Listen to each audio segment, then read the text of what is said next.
le président de la République, Faure Sozimna Niassingbe, pour une visite d'État. Il prendra part au Forum économique Chine-Togo. L'occasion pour nous de revisiter la coopération entre les deux pays dans divers domaines. C'est aujourd'hui la fête des mères. Le gouvernement togolais a accordé en ce jour spécial une attention particulière aux femmes parturientes à travers le pays en leur offrant des cadeaux pour célébrer le courage et l'abnégation de la mère.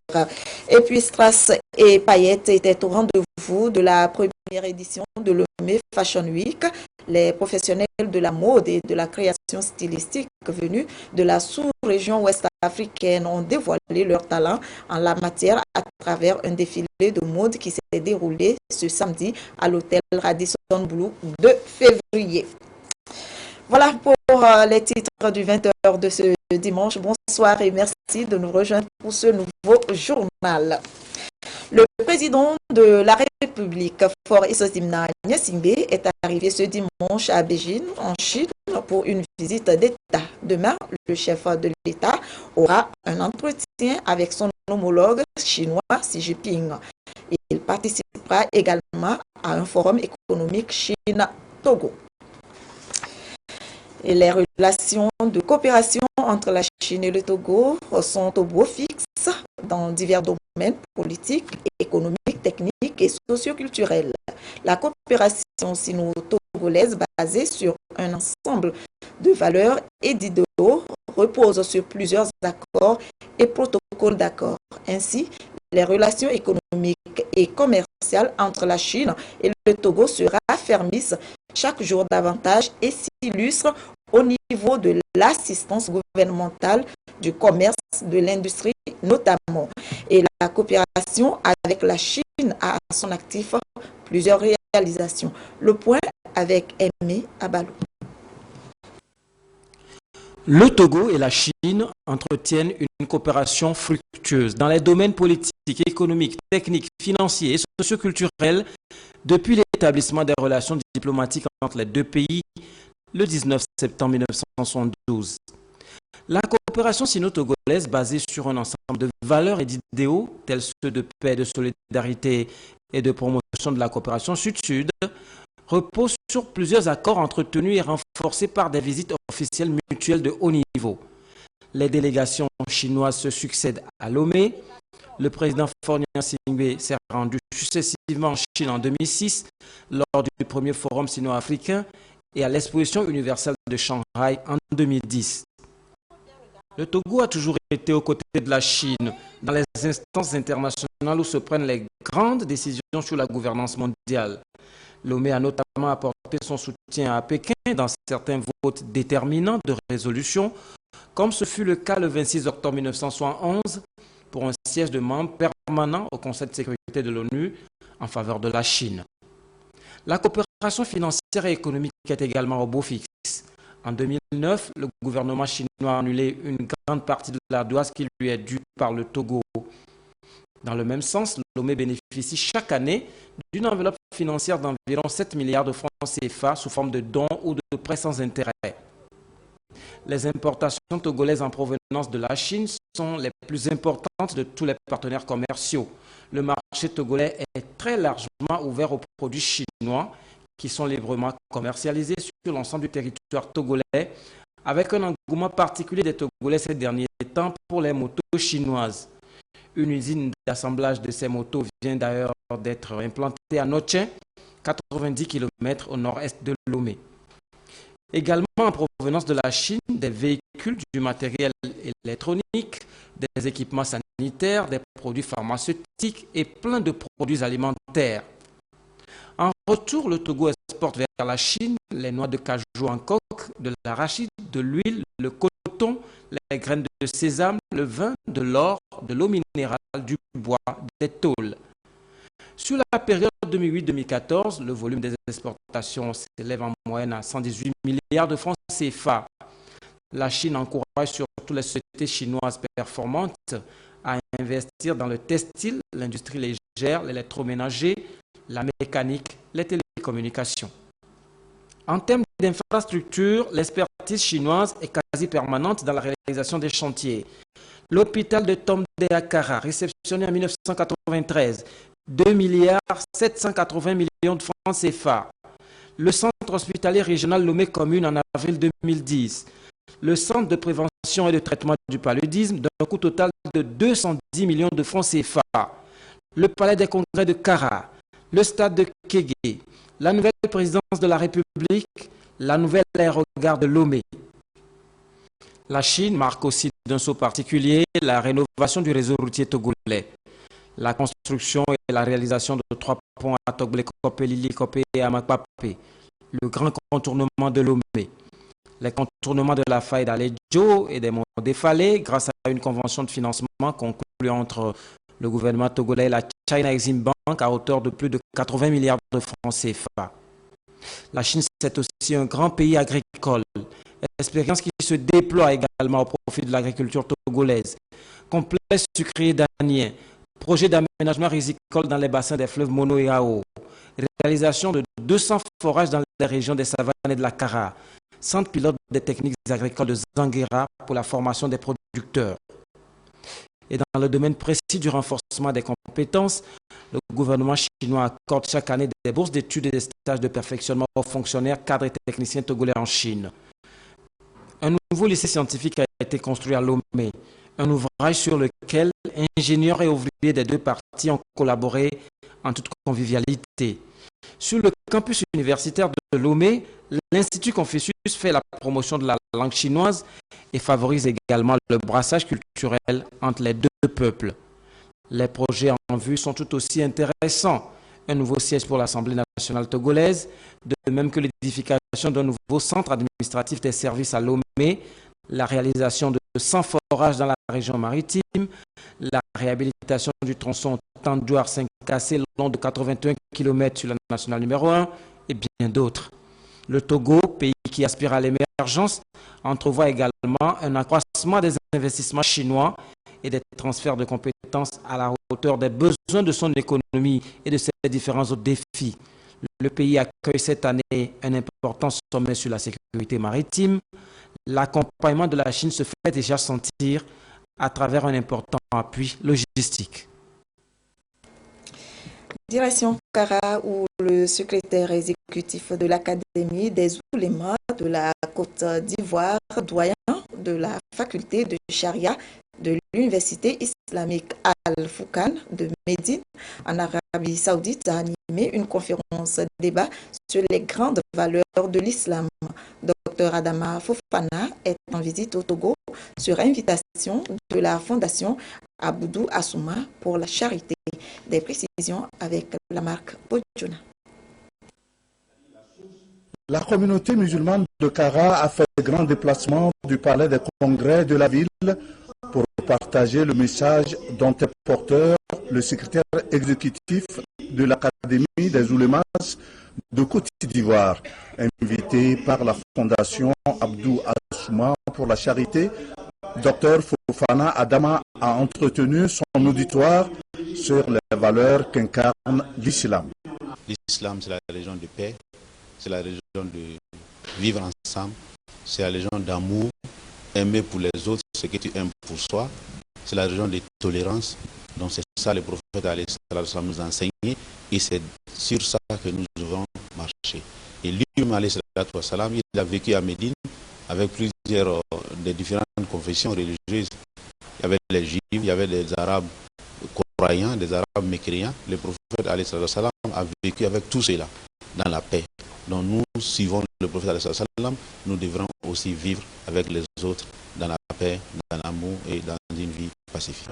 La sécurité mondiale est menacée par des attaques ici et là. Malheureusement, l'islam est doité à tort d'être l'instigateur. En initiant cette conférence débat, la Fondation Abdou Assouma appelle les fidèles musulmans à faire de l'islam un outil de paix, de sécurité et de tolérance. Plus personne n'est à l'abri d'un attentat ou d'une prise d'otage. Et malheureusement, ceux qui commettent ces crimes odieux disent qu'ils le font ou bien qu'ils agissent au nom de l'islam. Le président de la République, son Excellence Faure Gnassingbé, dans son adresse la veille de notre fête de l'indépendance, a lancé un appel en disant que l'existence de plusieurs religions ou plusieurs langues ne doit pas être une raison pour créer des conflits. Pour le gouvernement, l'initiative de cette conférence est à saluer et son contenu mérite une large diffusion. Notre monde est arrivé dans une situation critique. Il n'y a pas de grands pays, il n'y a pas de petits pays. Aujourd'hui, la paix est menacée partout.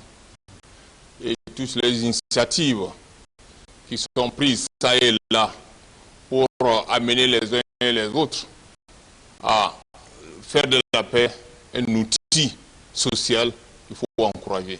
Ce n'est pas tout le Togo qui est dans la salle, mais à partir des prédicateurs présents, à partir des imams présents, il faudrait que cet exposé aille dans le Togo profond. Autorités politiques et religieuses présentes ont, avant de se séparer, appelé les populations à la vigilance et à une sincère collaboration avec les forces de sécurité. La communauté internationale a rendu hommage ce jour aux mères. Le gouvernement togolais a de son côté pensé aux femmes parturientes de l'hôpital de Baie en leur offrant des cadeaux en reconnaissance aux efforts fournis chaque jour que Dieu fait par ces femmes pour le bien-être de leur famille, dont offert par le chef de l'État, Tchazna Mbaga.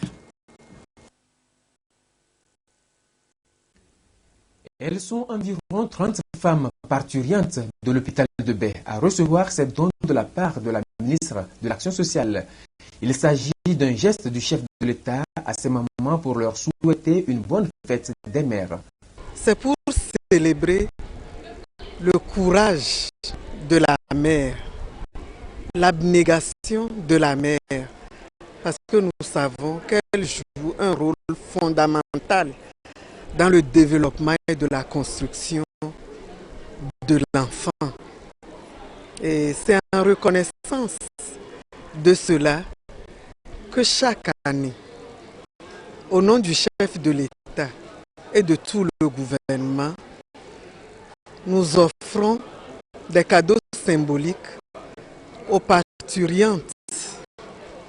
Mais cette année, nous nous sommes dit qu'il y a des mères, même sans être génitrices, qui travaillent aussi avec abnégation, qui sacrifient tout leur temps, toute leur vie à s'occuper des enfants, à les éduquer. Les bénéficiaires heureuses saluent cette marque de reconnaissance du chef de l'État à leur endroit. Je suis très content que le chef de l'État nous ait offert tous ces cadeaux. On le remercie beaucoup. On nous a donné des pagnes Visco, couvre-bébé, savon cadeau. Il y a aussi Omo et il y a aussi des togs. Ça va nous servir à bien protéger nos bébés avec toutes ces choses-là. Ministre,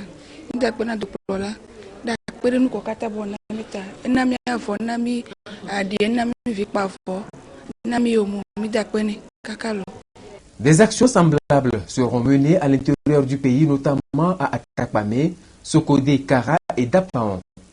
La fête des mères est une journée retenue pour réfléchir au rôle vital que jouent les mamans dans l'éducation et l'épanouissement des enfants. L'ONG Échoppe Togo a célébré ce dimanche un double événement. C'est 25 ans d'existence et la fête des mères. L'occasion a donné lieu à une rencontre de tous ses membres ce matin à Lomé. Lucassi Rachel Aoukou. C'est dans la liesse et l'allégresse que les membres de l'ONG échangent pour l'organisation et la promotion des petits entrepreneurs Échoppe Togo ont célébré les 25 ans d'existence de l'organisation. L'ONG accompagne les femmes et les personnes vulnérables en leur permettant de développer leurs compétences en vue de se prendre en charge économiquement.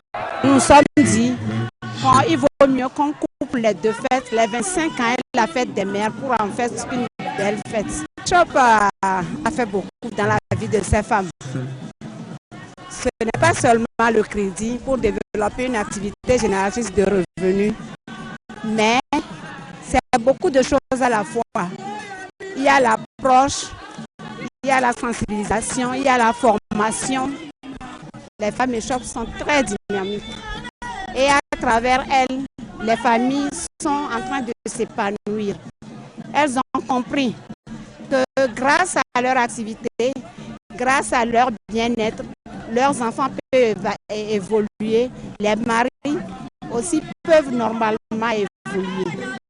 Échoppe Togo a axé ses actions sur 3 stratégies, notamment le développement de nouvelles opportunités économiques, la dynamisation de l'économie solidaire et l'aide apportée aux paysans pour leur émergence.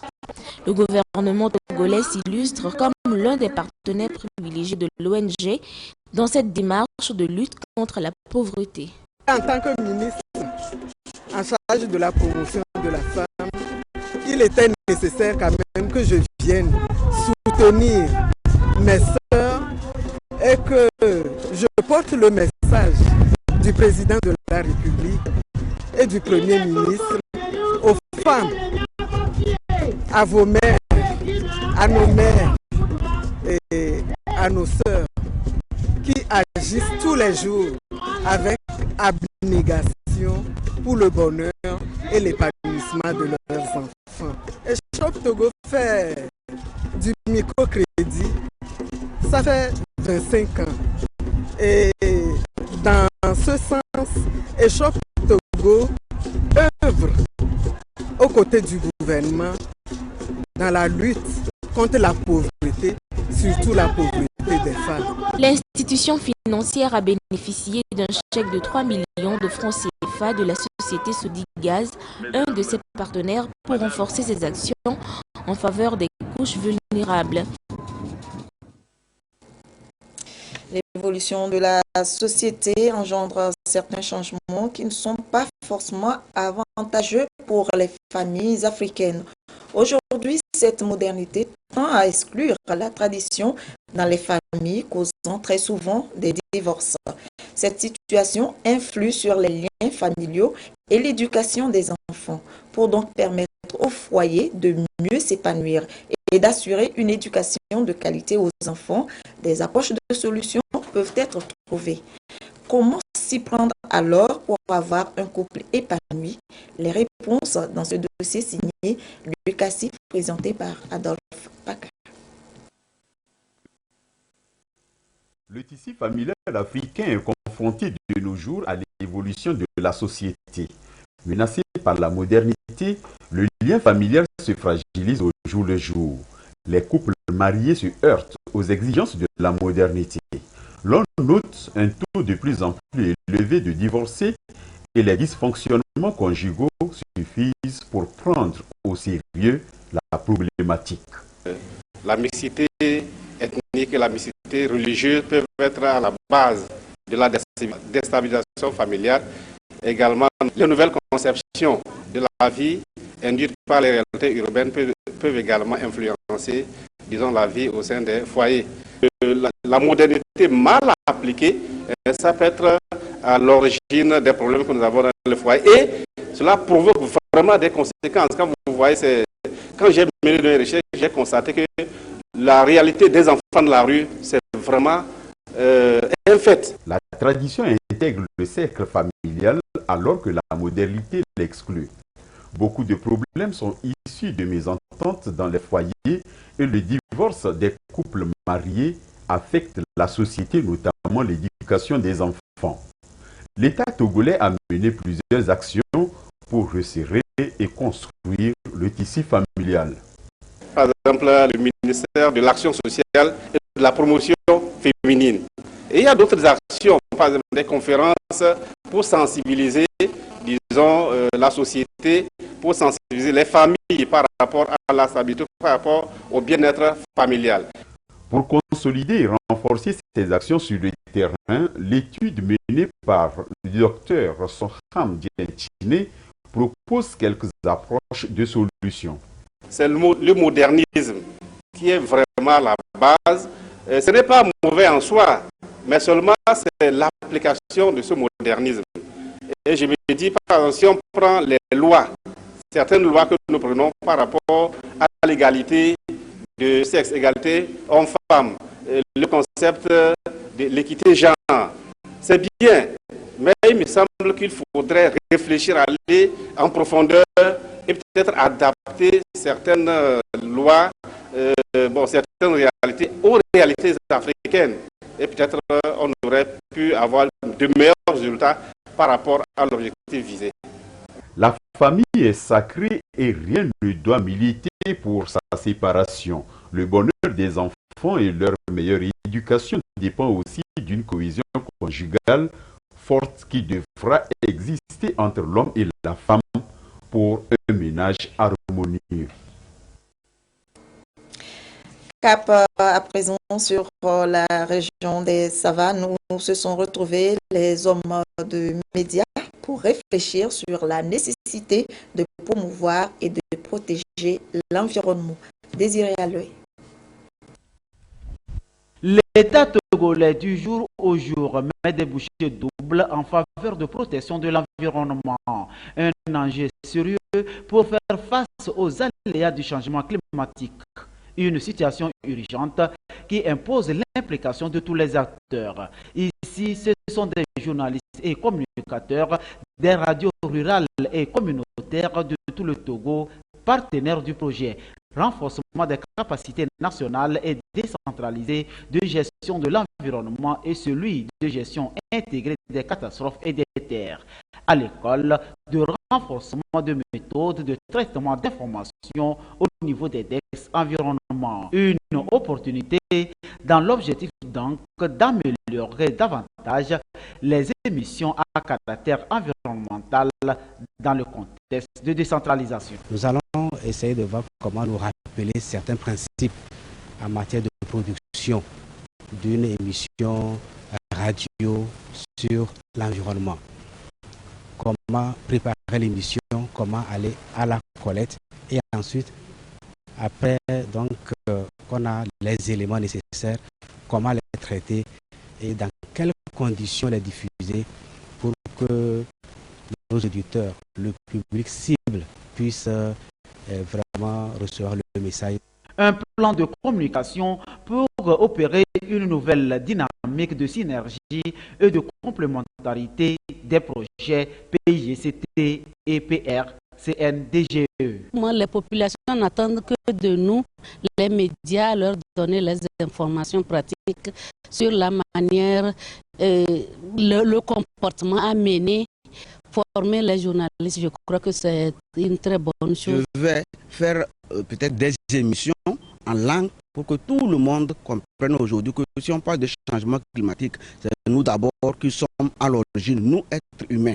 Donc je vais renforcer les productions, si en parler à mes collègues.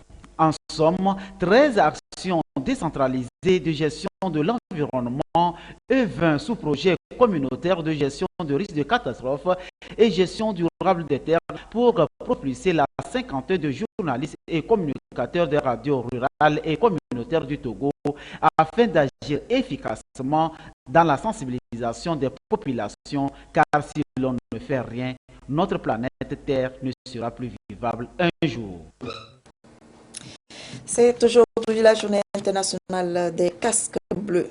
Depuis leur premier déploiement par l'ONU en 1948, plus d'1 million de femmes et d'hommes ont servi sous le drapeau des Nations Unies.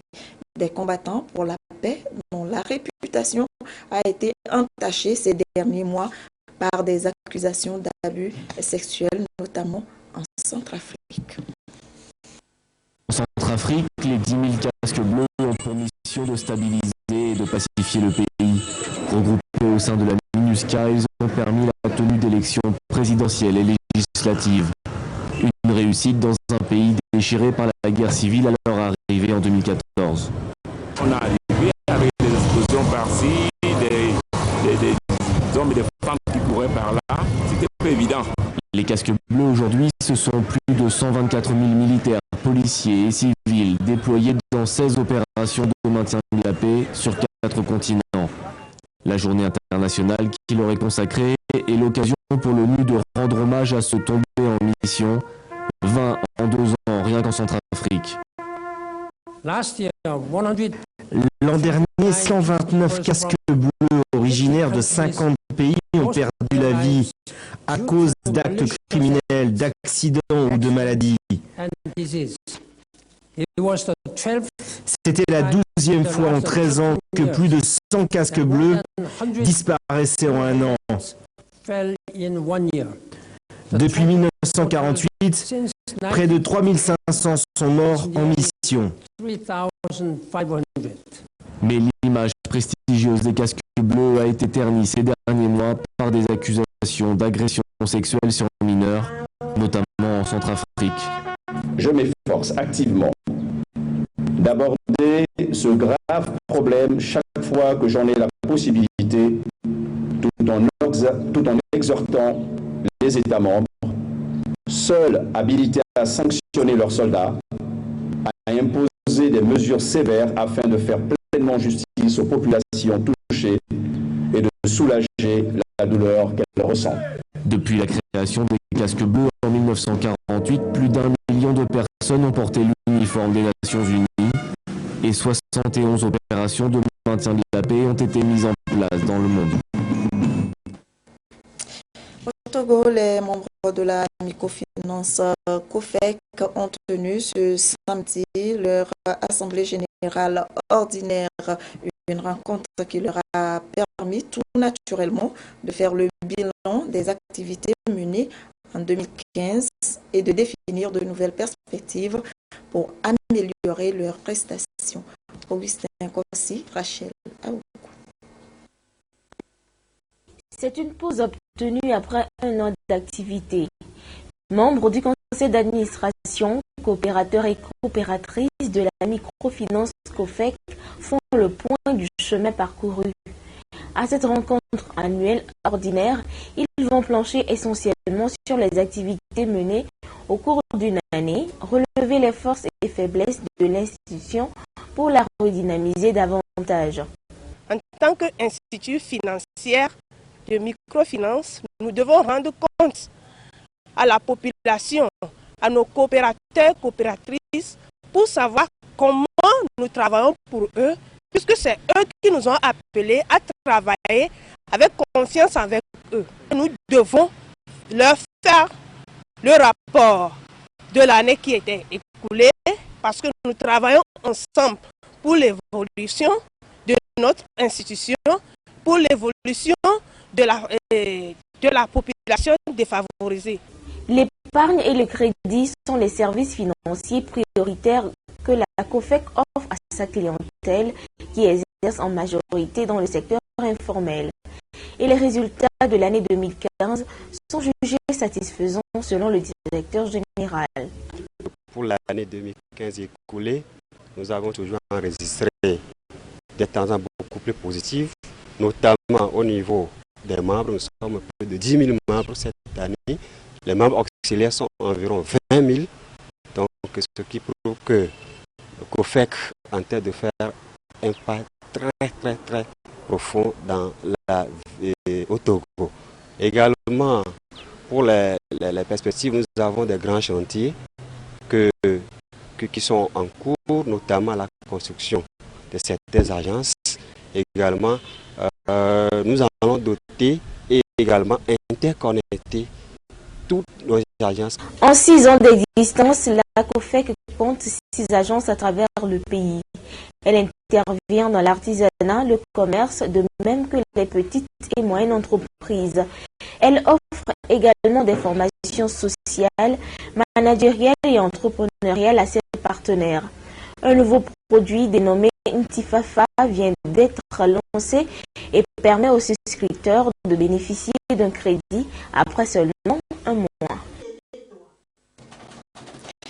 Suite des activités inscrites au programme de la Journée internationale des musées avec une sortie sur les sites liés à la traite négrière dans la région maritime. C'est pour inciter les Togolais à visiter leur propre patrimoine. Félix Mdacha. Des vestiges empreints d'histoire et sites touristiques, le Togo en dispose. Mais combien de personnes, et en particulier les nationaux, vont à la découverte de ces sites qui retracent quelquefois l'histoire du pays? Pas nombreux certainement. Cette situation est à corriger pour valoriser notre patrimoine culturel. Mais il faut surtout commencer à l'interne. Et c'est à cet exercice que se livre la direction du patrimoine culturel. Nous avons vu qu'il fallait visiter les musées et les paysages culturels. Les sites liés à l'esclavage ne sont pas assez visités. Ce sont des sites qui sont un peu partout au Togo, mais nous avons commencé par les sites liés à l'esclavage dans la préfecture des Lacs. C'est une politique qu'on est en train de mener pour amener tout le monde, aussi bien les fonctionnaires que les paysans, à visiter notre propre patrimoine. Donc nous avons fait sortir les cadres de leur bureau. Vous avez remarqué qu'ils étaient tous contents. C'est une bonne chose de connaître notre patrimoine. Ce n'est pas une autre personne ou bien d'autres qui vont venir valoriser notre patrimoine alors que nous-mêmes nous pouvons le faire avant de les inviter à venir visiter nos trésors.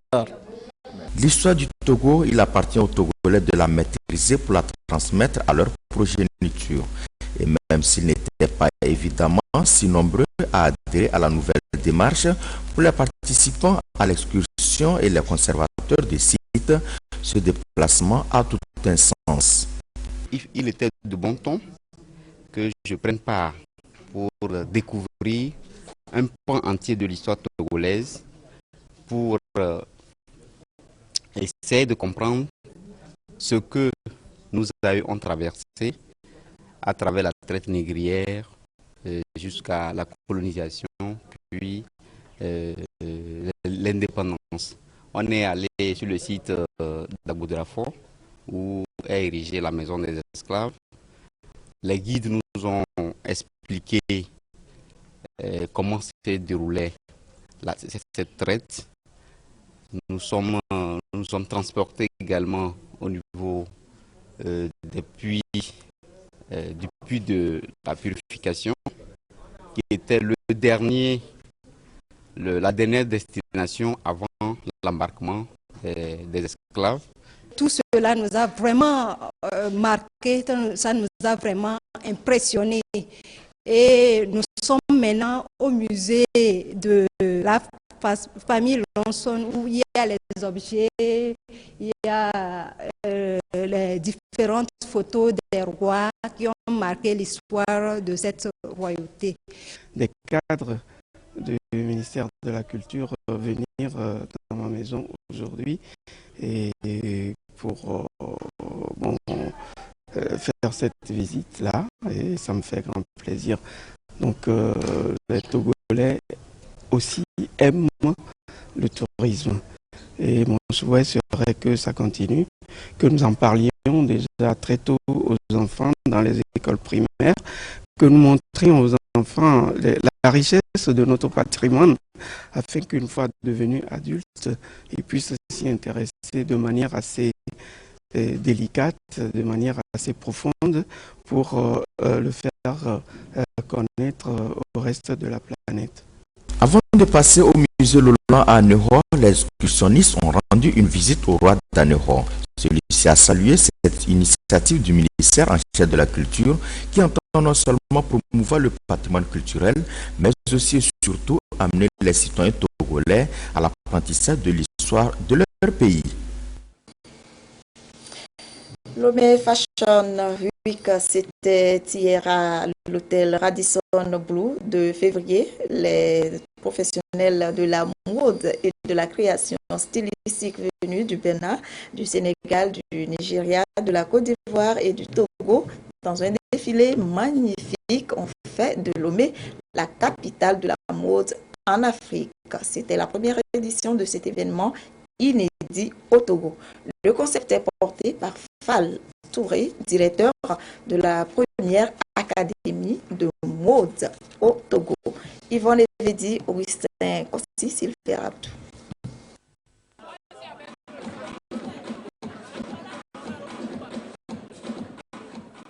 Une incursion dans les coulisses de Lomé Fashion Week 2016. Les premières images de cet événement inédit au Togo. Stylistes, modélistes et mannequins dans la fièvre de ravie du sourire au mordu de la mode. J'ai l'habitude du podium, mais cette fois-ci, pour une première fois, Lomé Fashion Week, je suis vraiment excitée et j'ai hâte de monter le podium. Voilà. Et ça va. J'ai vraiment hâte de terminer, surtout de défiler pour ces personnes.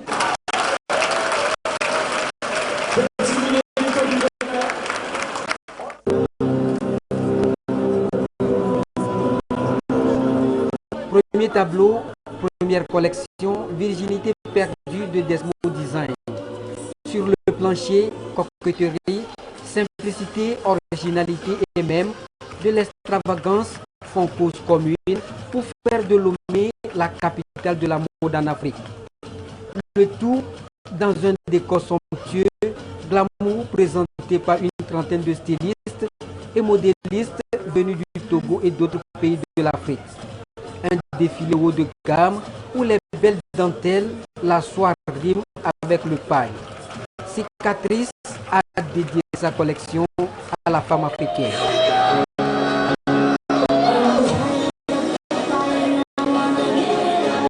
Ma collection en fait cette année ça se nomme Adeline parce que c'est le lendemain de la fête des mères dont je dédie ma collection à ma chérie. Si elle est à l'antenne, salut maman. Nous voulons contribuer à la mode africaine et de faire développer la culture à travers la mode. Et tu as vu aujourd'hui, il y a beaucoup de créateurs qui sont venus un peu partout de l'Afrique et de venir montrer leur culture et leur savoir-faire.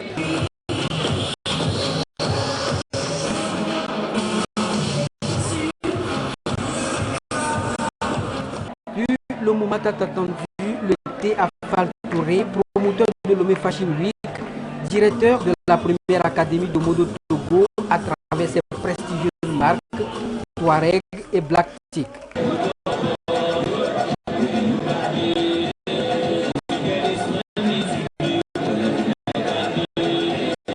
On a vraiment aimé, les stylistes ont fait vraiment du bon boulot. Il y avait beaucoup de diversité, de créativité, ce qui nous a plus plu.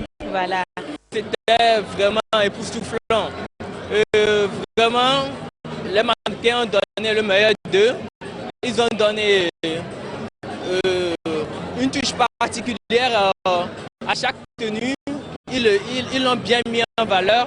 Et vraiment, la mode togolaise et africaine, ça promet vraiment. Lomé Fashion Week, je veux le placer sur la lignée des grands Fashion Week qui existent dans le monde. Parce que quand on parle de Fashion Week, c'est les étrangers, c'est la presse, c'est les photographes, c'est les mannequins qui se convergent vers la capitale.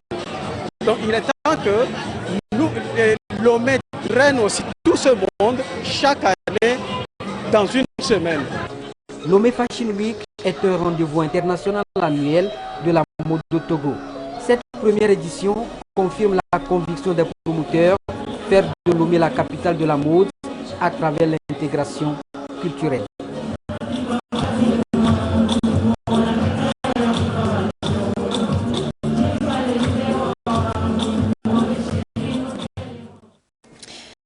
Et ce 29 mai, l'émission Dernier Dimanche a été consacrée à la célébration de la mère dans les groupes organisés, les familles. L'événement a été bien vécu.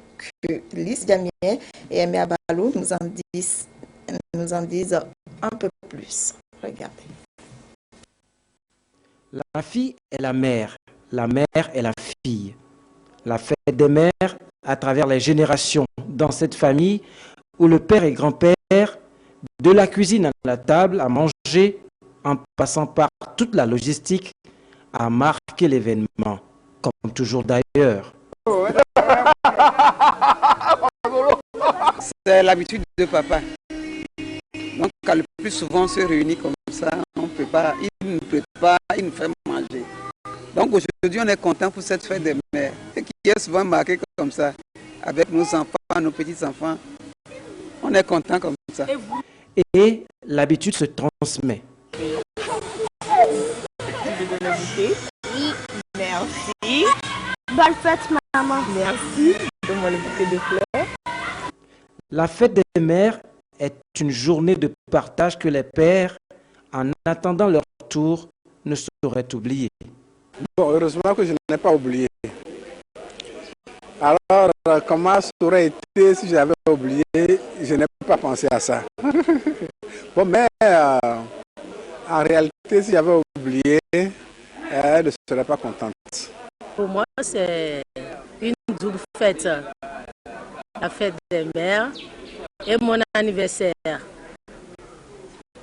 Alors là, je suis très ravie, très contente pour ce dimanche-là.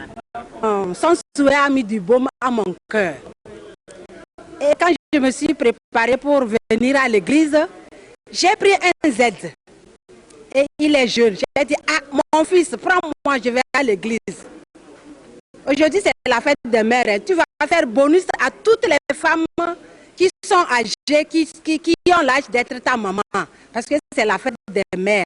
Et il a dit, ah, c'est aujourd'hui la fête des mères. J'ai dit, yo, tu ne sais pas, il faut te rattraper. Ta mère vit, il dit oui. Et bon, il faut saluer, il faut dire bonne fête à ta mère. Bonne fête, maman. Merci. Et voilà, bonne fête à toutes les mères. Et on revient une fois encore sur le premier sujet de ce journal.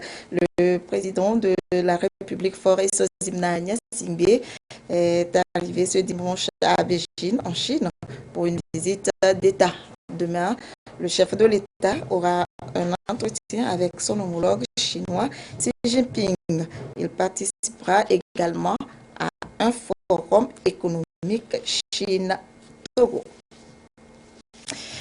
Voilà, ce sera tout pour ce journal. Retrouvez Adolphe Paca à 22h30 pour l'édition de nuit. Merci à tous les téléspectateurs qui nous suivent en Chine et partout ailleurs sur la télévision togolaise. Je vous souhaite une très belle soirée et coucou particulier à toutes les mères et futures mères.